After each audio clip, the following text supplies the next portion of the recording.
ದಲಿತ ಹೋರಾಟದ ಮುಂಚೂಣಿ ನಾಯಕರಾದ ದಲಿತ ಸಂಘರ್ಷಣ ಸಮಿತಿಯ ಪರಿವರ್ತನವಾದದ ರಾಜ್ಯ ಸಂಘಟನಾ ಸಂಚಾಲಕ ಸುರೇಶ್ ಪೋತ ಅವರ ಹುಟ್ಟುಹಬ್ಬವನ್ನು ಆನೇಕಲ್ನಲ್ಲಿ ದಲಿತ ಮುಖಂಡರು ಹಾಗೂ ಕಾರ್ಯಕರ್ತರು ಅದ್ದೂರಿಯಾಗಿ ಆಚರಿಸಿದರು. ಆನೇಕಲ್ ಪಟ್ಟಣದ ಡಾಕ್ಟರ್ BR ಅಂಬೇಡ್ಕರ್ ಗ್ರಂಥಾಲಯ ಆವರಣದಲ್ಲಿರುವ ಭಾರತ ರತ್ನ ಡಾಕ್ಟರ್ ಬಾಬಾ ಸಾಹೇಬ್ ಅಂಬೇಡ್ಕರ್ ಅವರ ಪ್ರತಿಮೆಗೆ ಹೂಮಾಲೆ ಅರ್ಪಿಸಿ ಗೌರವ ಸಲ್ಲಿಸುವ ಮೂಲಕ ಕಾರ್ಯಕ್ರಮಕ್ಕೆ ಚಾಲನೆ ನೀಡಲಾಯಿತು. ಬಳಿಕ ಕೇಕ್ ಕತ್ತರಿಸಿ ಸುರೇಶ್ ಪೋತ ಅವರಿಗೆ ಹುಟ್ಟುಹಬ್ಬದ ಶುಭಾಶಯಗಳನ್ನು ತಿಳಿಸಲಾಯಿತು. ಈ ಸಂದರ್ಭದಲ್ಲಿ ಮಾತನಾಡಿದ ಮುಖಂಡರು, ಸುರೇಶ್ ಪೋತ ಅವರು ದಲಿತ ಸಮುದಾಯದ ಹಕ್ಕುಗಳು, ಸಾಮಾಜಿಕ ನ್ಯಾಯ ಹಾಗೂ ಶೋಷಿತ ವರ್ಗಗಳ ಅಭಿವೃದ್ಧಿಗಾಗಿ ನಿರಂತರ ಹೋರಾಟ ನಡೆಸುತ್ತಿರುವ ನಿಷ್ಠಾವಂತ ಹೋರಾಟಗಾರರಾಗಿದ್ದು, ಅವರ ಸಾಮಾಜಿಕ ಸೇವೆ ಯುವಜನತೆಗೆ ಮಾದರಿಯಾಗಿದೆ ಎಂದು ಪ್ರಶಂಸಿಸಿದರು. ಕಾರ್ಯಕ್ರಮದಲ್ಲಿ NCP SC/ST ಘಟಕದ ರಾಜ್ಯಾಧ್ಯಕ್ಷ SV ಚೌಡಪ್ಪ, ಜೈ ಭೀಮ್ ಜಾಗೃತಿ ವೇದಿಕೆಯ ಕಾರ್ಯದರ್ಶಿ ಇಂಚಗುರು ಯಲ್ಲಪ್ಪ, ದಲಿತ ಹೋರಾಟಗಾರರಾದ ರಾವಣ್ಣ, ವೆಂಕಟೇಶ್ ಮೂರ್ತಿ, ವಾಸು, ಚಿನ್ನಪ್ಪ, ಕರ್ನಾಟಕ ರಿಪಬ್ಲಿಕ್ ಸೇನೆ ತಾಲೂಕು ಅಧ್ಯಕ್ಷ ಮುರಳಿ, NCP ಮುಖಂಡರಾದ ಮಂಜುನಾಥ್, BR ಕೃಷ್ಣ, ಯಲ್ಲಪ್ಪ, ಕಲ್ಲುಬಾಳು ಗ್ರಾಮ ಪಂಚಾಯಿತಿ ಮಾಜಿ ಅಧ್ಯಕ್ಷ ಮಹಂತ್, ಲಿಂಗಾಪುರ ಪಿಳ್ಳಪ್ಪ, ದಾವಣಗೆರೆ ನಾಗರಾಜು ಸೇರಿದಂತೆ ಅನೇಕ ಮುಖಂಡರು ಹಾಗೂ ಕಾರ್ಯಕರ್ತರು ಉಪಸ್ಥಿತರಿದ್ದರು. ಸಾಮಾಜಿಕ ನ್ಯಾಯದ ಹೋರಾಟಗಾರನಿಗೆ ಹುಟ್ಟುಹಬ್ಬದ ಸಂಭ್ರಮದ ಗೌರವ ಇದೇ ಕಾರ್ಯಕ್ರಮದ ವಿಶೇಷವಾಗಿತ್ತು. ಅವರ 53ನೇ ಹುಟ್ಟುಹಬ್ಬದ ಶುಭಾಶಯಗಳೊಂದಿಗೆ ಇವತ್ತು ಗೆಳೆಯರ ಜೊತೆಯಲ್ಲಿ ಇವತ್ತು ಬಾಬಾ ಸಾಹೇಬ್ ಅಂಬೇಡ್ಕರ್ ಅವರ ಬಾಬಾ ಸಾಹೇಬರಿಗೆ ಮಾಲಾರ್ಪಣೆಯನ್ನು ಮಾಡಿ ಇವತ್ತು ಹುಟ್ಟುಹಬ್ಬವನ್ನು ಆಚರಣೆ ಮಾಡ್ಕೊಳ್ತಿರೋದು ಭಾಳ ಅದ್ಭುತವಾದಂಥ ಕಾರ್ಯಕ್ರಮ.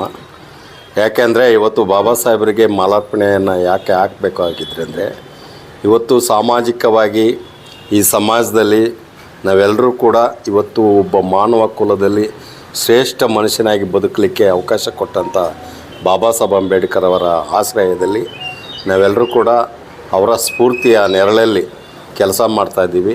ಇವತ್ತು ಬಾಬಾ ಸಾಹೇಬ್ ಅಂಬೇಡ್ಕರ್ ಅವರು ಈ ನೆಲದಲ್ಲಿ ಹುಟ್ಟಿಲ್ಲ ಅಂದಿದ್ರೆ ನಾವು ಇವತ್ತು ಕೂಡ ಇಂಥ ಆಚರಣೆಗಳು ಮಾಡ್ಕೊಳ್ಳೋಕ್ಕೆ ಅವಕಾಶ ಸಿಗ್ತಾ ಇರಲ್ಲ.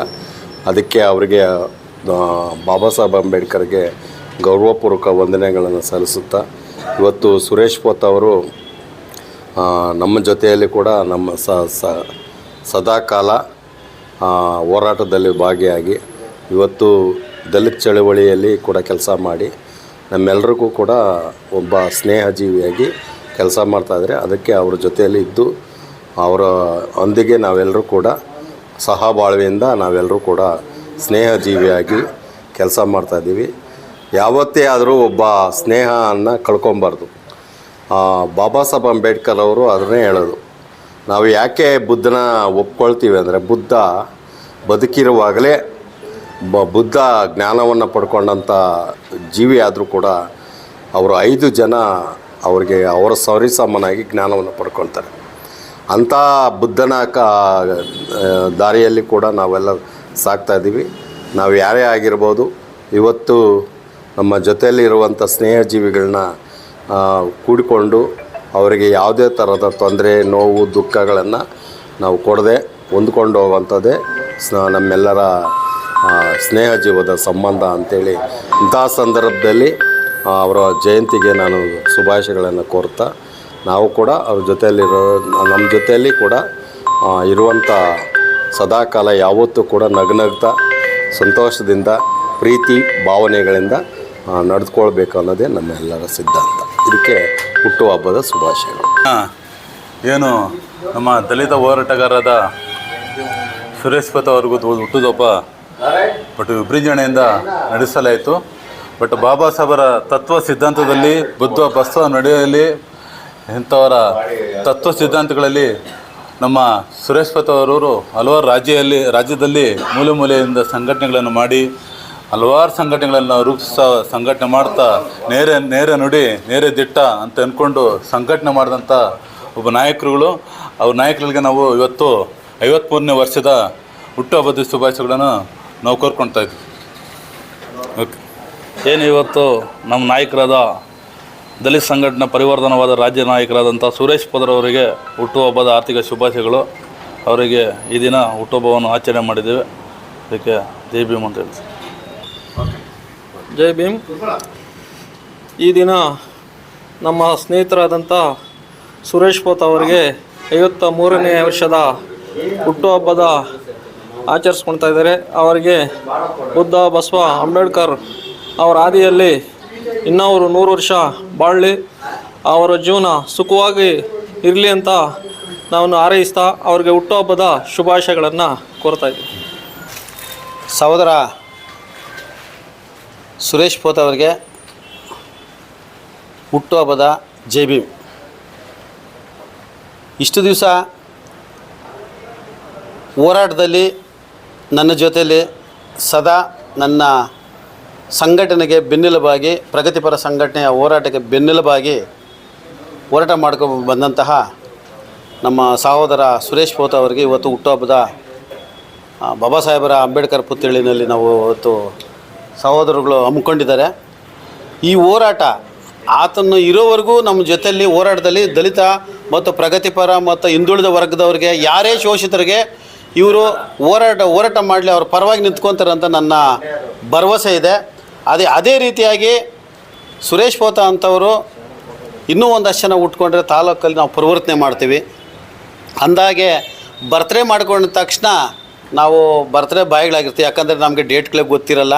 ಸ್ಕೂಲ್ಗಳು ಕೊಟ್ಟಿರೋಂಥ ಡೇಟ್ಗಳೇ ನಮ್ಮದೆಲ್ಲ ಇರೋದು. ಆವಾಗ ಏನೋ ಬರ್ತ್ ಸರ್ಟಿಫಿಕೇಟು ಇವೆಲ್ಲ ಇರ್ತದೆ. ನಮ್ಮಲ್ಲಿ ಬರ್ತ್ ಸರ್ಟಿಫಿಕೇಟ್ಲೇ ಇಲ್ಲ. ಆ ಸ್ಕೂಲಲ್ಲಿ ಏನು ಮಾಡ್ತಾಯಿದ್ರು ಅಂದರೆ ಕೈ ಮುಟ್ಸೋರು, ಕೈ ಮುಟ್ಸಿದ್ರೆ ಸಾಕು ಇವನಿಗೆ ಏಜ್ ಆಗಿದೆ ಅಂತ ಹೇಳ್ಬಿಟ್ಟು ಸೇರಿಸ್ತಾಯಿದ್ರು. ಆದರೆ ಆ ಡೇಟಲ್ಲಿ ಇವತ್ತು ನಾವು ಬರ್ತ್ಡೇಗಳು ಮಾಡ್ಕೊಂಡು ಹೋಗ್ತಾಯಿದ್ವಿ. ಬರ್ತ್ಡೇಗಿಂತನೂ ಬಾಬಾ ಸಾಹೇಬ್ರ ಅನುಯಾಯಿಗಳು, ಬಾಬಾ ಸಾಹೇಬ್ರ ಅಭಿಮಾನಿಗಳಾಗಬಾರ್ದು, ಅನುಯಾಯಿಗಳಾಗಬೇಕು. ಮುಂದಿನ ದಿವಸಗಳಲ್ಲಿ ಹೋರಾಟದಲ್ಲಿ ಜೊತೆಯಲ್ಲಿ ಹೋದಾಗ ಎಲ್ಲ ಸಮುದಾಯದ ನಮ್ಮನ್ನು ಗುರುಸ್ತಾರೆ. ಅವರ ಆಶೀರ್ವಾದ ನಮಗೆ ಏನೋ ತಾಲೂಕಿನ, ರಾಜ್ಯದ ಆಶೀರ್ವಾದ, ಸಮುದಾಯಗಳದ ಆಶೀರ್ವಾದ ಬೇಕು ಅಂತ ಈ ಸಂದರ್ಭದಲ್ಲಿ ಇನ್ನೂ ಯಥೇಚ್ಛವಾಗಿ ರಾಜ್ಯ ವ್ಯಾಪ್ತಿ ಹೋರಾಟ ಮಾಡಿ ಬಡವರಿಗೆ ಸೂರು, ಇನ್ನೂ ಒಂದು ಏನು ಮೂಲಭೂತ ಸೌಕರ್ಯಗಳನ್ನು ಒದಗಿಸಲಿ ಅಂತ ಈ ಹುಟ್ಟುಹಬ್ಬದ ಶುಭಾಶಯಗಳನ್ನು ನಾನು ಹೇಳ್ತೀನಿ. ಆದರೆ ಕರ್ನಾಟಕ ರಾಜ್ಯ ದಲಿತ ಸಂಘರ್ಷ ಸಮಿತಿ ಪರಿವರ್ತನವಾದ ರಾಜ್ಯ ಸಂಘಟನಾ ಸಂಚಾಲಕರಾಗಿದ್ದಾರೆ. ಮುಂದಿನ ದಿನಗಳ ಸಂಚಾಲಕರಾದ್ರೂ ತಪ್ಪಾಗಲಾರ್ದು. ಅವ್ರು ಯಾಕಂತ ಹೇಳಿದ್ರೆ ಹೋರಾಟದಲ್ಲಿ ಸದಾ ಯಾವುದೇ ಟೈಮಲ್ಲಿ, ಯಾವುದೇ ಸಮಯದಲ್ಲಿ ಫೋನ್ ಹಾಕಿದ್ರು ಬರ್ತಾರೆ. ಯಾರಿಗೆ ಬೇಕಾದ್ರೂ ಹೋಗ್ಬಿಟ್ಟು ಮರೆಯಲಾಗದ ಹೋದಂಟು ದಲಿತ ಸಂಘರ್ಷ ಸಮಿತಿಗಳು ಯಾವುದೇ ಇದ್ರೂ, ಯಾವುದೇ ಮಾಡಿದ್ರು ಮರೆಯಲಾಗದಂಥ ಹೋರಾಟಗಳೇ ಇರೋದು. ನೀವು ಯಾವುದೇ ತಗೊಳ್ರಿ, ನೀವು ಎಲ್ಲದಕ್ಕೂ ಸಕ್ರಿಯವಾಗಿ ಭಾಗವಹಿಸ್ತಾರೆ ಅವರು. ಇಂಥದ್ದೇನೋದೇನೂ ಇಲ್ಲ, ಎಲ್ಲದಕ್ಕೂ ಸಕ್ರಿಯವಾಗಿ ಬರ್ತಾರೆ. ಯಾಕಂದರೆ ಒಂದು ನೆನಪಲ್ಲ, ಇಡೀ ದಲಿತ ಸಂಘರ್ಷ ಸಮಿತಿಗಳಲ್ಲಿ ಯಾರು ಪಳಗಿರ್ತಾರೆ ಅವರೆಲ್ಲದರೂ ಇತಿಹಾಸ ಇರೋಂತಾರೆ. ಇಲ್ಲ ಒಂದು ಭೂಮಿಗಾಗಿ, ಇಲ್ಲ ಸ್ವಾರ್ಥಕ್ಕಾಗಿ, ಇನ್ನೊಂದಕ್ಕಾಗಿ ಹೋರಾಟ ಮಾಡಿದ ದಲಿತ ಸಂಘರ್ಷ ಸಮಿತಿ ಸಿದ್ಧಾಂತದಲ್ಲಿರೋರು ಯಾರೂ ಹೋಗಿಲ್ಲ. ಒಂದು ಬೋರ್ಡ್ಗಳು ಹಾಕೋಕೆ ಹೋಗಲ್ಲ. ಅಂಬೇಡ್ಕರು ದಲಿತ ಸಂಘರ್ಷ ಸಮಿತಿ ಅಂತ ಹೇಳಿದ್ರೇ ಸಮಾಜಕ್ಕೆ ಕೊಡುಗೆ ಅಂಥದ್ದು. ಅಂದರೆ ಏನು ಬಿ ಕೃಷ್ಣಪ್ಪ ಆಗಿರ್ಬೋದು, ದೇವನೂರು ಮಹಾದೇವ ಆಗಿರ್ಬೋದು, ಸಿದ್ಧಲಿಂಗಯ್ಯನ ಸರ್ ಆಗಿರ್ಬೋದು, ಇವ್ರ ಹಾದಿನಲ್ಲಿ ಯಾರು ಬಂದಿರ್ತಾರೆ ಅವರೆಲ್ಲ ನಿಜವಾದ ಹೋರಾಟಗಾರರು. ಕೆಲವೊಂದು ಲೀಡ್ರ್ಗಳಿದ್ದಾರೆ, ಅವರು ಭೂಮಿಗೋಸ್ಕರ ಬೋರ್ಡ್ಗಳು ಹಾಕೋರು ಅಂತಾರೆ ಇದ್ದಾರೆ. ಆದರೆ ದಲಿತ ಸಂಘರ್ಷ ಸಮಿತಿಯಲ್ಲಿ ಯಾರು ಬಿ ಕೃಷ್ಣಪ್ಪ ಅಂಡ್ರಲ್ಲಿ ಬಂದಿರೋಂಥವ್ರು ಯಾರಿದ್ದಾರೆ ಅವರು ಯಾರೂ ಭೂಮಿಗಳಿಗೆ ಹೋಗ್ಬಿಟ್ಟು ಬೋರ್ಡ್ಗಳು ಹಾಕ್ಕೊಂಡು ದುಡ್ಡು ಸಂಪಾದನೆ ಮಾಡೋರಿಲ್ಲ. ಇವತ್ತೂ ಟೂ ವೀಲರ್ಗಳೇ ಓಡಾಡ್ತಾರೆ. ಇವತ್ತೂ ಸರಿಯಾಗಿ ಚಪ್ಪಲಿ ಇರಲ್ಲ. ಯಾಕಂದರೆ ದೇವನೂರು ಮಾದೇವ್ರನ್ನ ಒಬ್ಬರು ನೆನೆಸ್ಕೊಂಡ್ರೆ ಸಾಕು ನಾವೀಗ. ಯಾಕಂದರೆ ನಮ್ಮ ಗುರುಗಳವರು, ನಮ್ಮ ಸಂಘಟನೆಗಳ ಗುರುಗಳು ಇವತ್ತು ಐರನ್ ಹಾಕ್ತಿದ್ದು ಬಟ್ಟೆ ಇಲ್ಲ, ಈಗಲೂ ಹವಾಯಿ ಚಪ್ಪಲಿ ಹಾಕ್ಕೊತಾರೆ. ಕೆಲವರು ಇತ್ತೀಚಿನ ಬಂದಂಥವ್ರು ನೋಡ್ತಾ ಇರ್ಬೇಕು ನೀವು, ಹೆಂಗೆ ಹಾಕ್ಕೊಳ್ತಾರೆ ಕಾರ್ ಇದ್ರೇ ಅವನ ಲೀಡ್ರು, ಅವನಿಗೆ ಬಳೆಗಳಿದ್ರೇ ಅವನ ಲೀಡ್ರು. 4 ಜನಕ್ಕೆ ಏನೋ ದುಡ್ಡು ಕೊಟ್ಬಿಟ್ಟು ಕಟೌಟ್ ಹಾಸ್ಕೊಂಡ್ರೆ ಲೀಡ್ರು. ಇಂಥ ಲೀಡ್ರು ದಲಿತ ಚಳುವಳಿಗಳವ್ರು ಇದ್ದಾರೆ. ಆದರೆ ದಲಿತ ಸಂಘರ್ಷ ಸಮಿತಿ ನಾವು 30 ವರ್ಷದಿಂದ ದಲಿತ ಸಂಘರ್ಷ ಸಮಿತಿನಲ್ಲಿ ಒಡನಾಟ ಎದ್ಕೊಂಡ್ಬಂದಿದ್ದೀರಿ. ಇವತ್ತು ಅಷ್ಟೇ ದಲಿತ ಸಂಘರ್ಷ ಸಮಿತಿ ಯಾರು ಒಬ್ರಿಗೆ ಅನ್ಯಾಯ ಆದಾಗ ಹೋಗಿ ಸಪೋರ್ಟ್ ಮಾಡ್ತಾರೆ ಹೊರತು ಅದರಿಂದ ದುಡ್ಡು ತಗೊಂಡು ಜೀವನ ಮಾಡೋರು ಯಾರೂ ಇಲ್ಲ. ಯಾಕಂದರೆ ಇವತ್ತು ನೀವು ನೋಡ್ತಾ ಇದ್ದೀರಿ, ಕೋಟ್ಯಾಂತರ ರೂಪಾಯಿ ಬಂಗ್ಲೆಗಳು ಕಟ್ಕೊಂಡಿದ್ದಾರೆ, ಆಸ್ತಿಗಳು ಮಾಡ್ಕೊಂಡಿದ್ದಾರೆ. ಆದರೆ ನಮ್ಮ ದಲಿತ ಸಂಘರ್ಷ ಸಮಿತಿನಲ್ಲಿ ಯಾರಿದ್ದಾರೆ, ಏನೋ ಆನೇಕಲ್ ತಾಲೂಕಲ್ಲಿ ಬಿರಳೆಣಿಕೆ ಎಷ್ಟು ಕೆಲವರು ಇದ್ದಾರೆ. ಇವತ್ತೂ ಸರಿಯಾಗಿ ಅವ್ರಿಗೆ ಮನೆಗಳಿಗಿಲ್ಲ. ಅವ್ರ ಮಕ್ಕಳುಗಳಿಗೆ ಫೀಸ್ಗಳು ಕಟ್ಟೋಕ್ಕಾಗಲ್ಲ. ಬೆಳಗ್ಗೆ ಎದ್ದ ತಕ್ಷಣ ಯಾರಾನೋ ಒಬ್ಬರು ಬಂದಾಗ ದುಡ್ಡು ಕೊಡೋದಕ್ಕೆ ದುಡ್ಡು ತಗೊಂಡು ಯಾರೂ ಮಾಡೋರಿಲ್ಲ. ಅಂಥವರು ಕೆಲವರು ನಮ್ಮ ತಾಲೂಕಲ್ಲಿ ಉಳ್ಕೊಂಡಿದ್ದಾರೆ. ಅಂಥವ್ರಿಗೆ ಶುಭವಾಗಲಿ. ಇನ್ನೂ 100 ದಿವಸ ಅವರೆಲ್ಲ ಬಾಳಲಿ, ಅವರ ಸಮಾಜಕ್ಕೆ ಏನನ್ನ ಕೊಡುಗೆ ಇದ್ದೇ ಇರ್ತದಂಥ ಈ ಸಂದರ್ಭದಲ್ಲಿ ಹೇಳ್ತಾ ನಾನು ಜೈ ಭೀಮ್ ಹೇಳ್ತೀನಿ. ಬಂಧುಗಳೇ, ಇವತ್ತು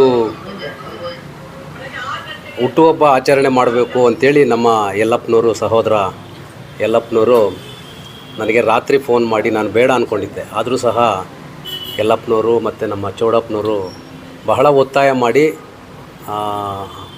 ಒಂದು ಸರಳವಾಗಿ ಆದರೂ ಹುಟ್ಟುಹಬ್ಬದ ಆಚರಣೆ ಮಾಡಲೇಬೇಕಂತೇಳಿ ಹೇಳಿದಾಗ ಅವರ ಒಂದು ಈ ದೊಡ್ಡ ಮನಸ್ಸಿಗೆ ನಾನು ಅವರಿಗೆ ಕೃತಜ್ಞತೆಯನ್ನು ಸಲ್ಲಿಸ್ತೀನಿ. ಇವತ್ತು ಎಲ್ಲರೂ ಸಹ ಹುಟ್ಟುಹಬ್ಬವನ್ನು ಆಚರಣೆ ಮಾಡ್ಕೊಳ್ತಾರೆ, ಆದರೆ ಆ ಹುಟ್ಟುಹಬ್ಬದಲ್ಲಿ ಒಂದು ಅರ್ಥವಿರಬೇಕು. ಇವತ್ತು ಏನಾದರೂ ಬಾಬಾ ಸಾಹೇಬರು ಭಗವಾನ್ ಬುದ್ಧರು ಇಲ್ಲ ಅಂತೇಳಿದರೆ ನಾನು ಯಾರು, ಸುರೇಶ್ ಪೋತ ಯಾರು ಅನ್ನೋದು ಈ ಜಗತ್ತಿಗೆ ಗೊತ್ತಾಗ್ತಾ ಇರಲಿಲ್ಲ, ಈ ನಾಡಿಗೆ ಗೊತ್ತಾಗ್ತಾ ಇರಲಿಲ್ಲ. ನನ್ನನ್ನು ಪರಿಚಯ ಮಾಡಿಕೊಟ್ಟಿದ್ದು ಬಾಬಾ ಸಾಹೇಬ್ ಅಂಬೇಡ್ಕರ್ ಅವರು. ಹಾಗಾಗಿ ಬಾಬಾ ಸಾಹೇಬ್ ಅಂಬೇಡ್ಕರ್ ಮತ್ತು ಬುದ್ಧನ ಹಾಗೆ ಹೊಂದಿಸುತ್ತಾ ಏನಿವತ್ತು ದಲಿತ ಚಳವಳಿಯಲ್ಲಿ ಸುಮಾರು 26-27 ವರ್ಷಗಳಿಂದ ಸಕ್ರಿಯವಾಗಿ ಕೆಲಸವನ್ನು ಮಾಡ್ತಾಯಿದ್ದೀನಿ. ಹಾಗಾಗಿ ನನ್ನನ್ನು ಚಳುವಳಿ ಗುರುತಿಸಿ ಇವತ್ತು ಕರ್ನಾಟಕ ದಲಿತ ಸಂಘರ್ಷ ಸಮಿತಿ ಪರಿವರ್ತನವಾದ ರಾಜ್ಯ ಸಂಘಟನಾ ಸಂಚಾಲಕರನ್ನಾಗಿ ಗುರುತಿಸಿ ನೇಮಕ ಮಾಡಿದೆ. ಹಾಗಾಗಿ ಚಳುವಳಿಯಲ್ಲಿ ಸಕ್ರಿಯವಾಗಿ ಅನೇಕ ಹೋರಾಟಗಳಲ್ಲಿ ಭಾಗವಹಿಸಿ ಯಶಸ್ಸನ್ನು ಕಂಡಿದ್ದೀವಿ. ಇವತ್ತು ಬಾಬಾ ಸಾಹೇಬರು ಹೇಳಿರ್ತಕ್ಕಂಥದ್ದು, ನೀವು ಮೊದಲು ನಿಮ್ಮ ಮಕ್ಕಳಿಗೆ ಶಿಕ್ಷಣವನ್ನು ಕೊಡಿ, ಅದು ಯಾವುದೇ ಮಕ್ಕಳಾಗಿರಲಿ ಅವರಿಗೆ ಶಿಕ್ಷಣದ ಮಹತ್ವವನ್ನು ಕೊಡಬೇಕು. ಒಂದು ಉತ್ತಮ ಪ್ರಜೆಯನ್ನಾಗಿ ಈ ಸಮಾಜಕ್ಕೆ ಸಮಾಜವನ್ನು ನಿರ್ಮಾಣ ಮಾಡುವಂಥ ಒಬ್ಬ ಉತ್ತಮವಾದಂಥ ವ್ಯಕ್ತಿಯನ್ನು ಸೃಷ್ಟಿ ಮಾಡಬೇಕು. ಅವರಲ್ಲಿ ಪ್ರೀತಿ ಕರುಣೆ ಮೈತ್ರಿ ಇರತಕ್ಕಂಥ ಹಾದಿನಲ್ಲಿ ನಡಿಬೇಕು ಅಂತ ಏನು ಬಾಬಾ ಸಾಹೇಬ್ ಅಂಬೇಡ್ಕರ್ ಅವರು ಹೇಳಿದ್ದಾರೆ. ಆ ದೃಷ್ಟಿಕೋನದಲ್ಲಿ ಇವತ್ತು ನಾನು ಹುಟ್ಟುಹಬ್ಬವನ್ನು ಆಚರಣೆ ಮಾಡ್ಕೊಳ್ತಕ್ಕಂಥ ಸಂದರ್ಭದಲ್ಲಿ ಏನು ಇವತ್ತಿನ ಒಬ್ಬ ಯುವಕ ಏನು ಸರ್ಕಾರಿ ASB ಸರ್ಕಾರಿ ಕಾಲೇಜಿನಲ್ಲಿ ಒಬ್ಬ ಯುವಕನನ್ನು ಅಡ್ಮಿಷನ್ ಮಾಡಿಸ್ಬಿಟ್ಟು ಈಗ ತಾನೇ ಬಂದೆ ನಾನು.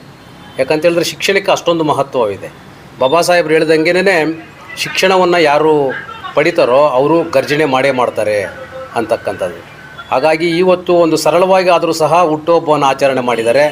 ಆಚರಣೆ ಮಾಡಿರ್ತಕ್ಕಂಥ ಎಲ್ಲ ನಾಯಕರುಗಳು ಮತ್ತು ಹೋರಾಟಗಾರರಿಗೆ ಕೃತಜ್ಞತೆಗಳನ್ನು ಸಲ್ಲಿಸುತ್ತಾ ಈ ಜವಾಬ್ದಾರಿ ಮುಂದಿನ ದಿನಗಳಲ್ಲಿ ಬಹಳಷ್ಟು ಜವಾಬ್ದಾರಿಗಳನ್ನು ಹೊರಬೇಕಾದಂಥ ಸಂದೇಶಗಳನ್ನು ಸಾರ್ತಾ ಇದ್ದಾರೆ.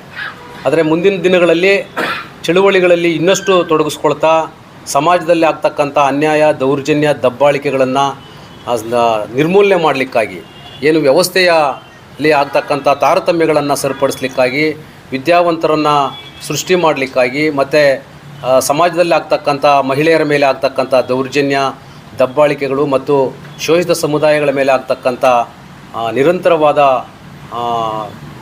ದಬ್ಬಾಳಿಕೆಗಳಿಂದ ಮುಕ್ತಿ ಪಡಲಿಕ್ಕೆ ನಿರಂತರವಾಗಿ ಎಲ್ಲ ಸಮುದಾಯಗಳ ಪರವಾಗಿ ಹೋರಾಟ ಮಾಡ್ತಕ್ಕಂಥ ಒಂದು ಜವಾಬ್ದಾರಿಯನ್ನು ಕೊಟ್ಟಿದ್ದಾರೆ. ನಾನು ಜೀವಂತವಾಗಿರುವವರೆಗೂ ಸಹ ನನ್ನ ಶಕ್ತಿ ಮೀರಿ ಹೋರಾಟಗಳಲ್ಲಿ ಭಾಗವಹಿಸಿ ಜನರಿಗೆ ಸಾಮಾಜಿಕ ನ್ಯಾಯದ ಕಡೆ ತೆಗೆದುಕೊಂಡು ಹೋಗ್ತಕ್ಕಂಥ ಕೆಲಸವನ್ನು ಮಾಡ್ತೀನಿ ಅಂತಕ್ಕಂಥ ಮಾತುಗಳನ್ನು ಹೇಳ್ತಾ, ನನಗೆ ಸಹಕಾರ ಕೊಡ್ತಕ್ಕಂಥ ಮತ್ತು ಈ ಒಂದು ಹುಟ್ಟುಹಬ್ಬವನ್ನು ಆಚರಣೆ ಮಾಡಿದಂಥ ಎಲ್ಲ ಆತ್ಮೀಯರಿಗೂ ವಂದಿಸುತ್ತಾ ನನ್ನ ಮಾತನ್ನು ಮುಗಿಸ್ತೀನಿ. ಜೈ ಭೀಮ್.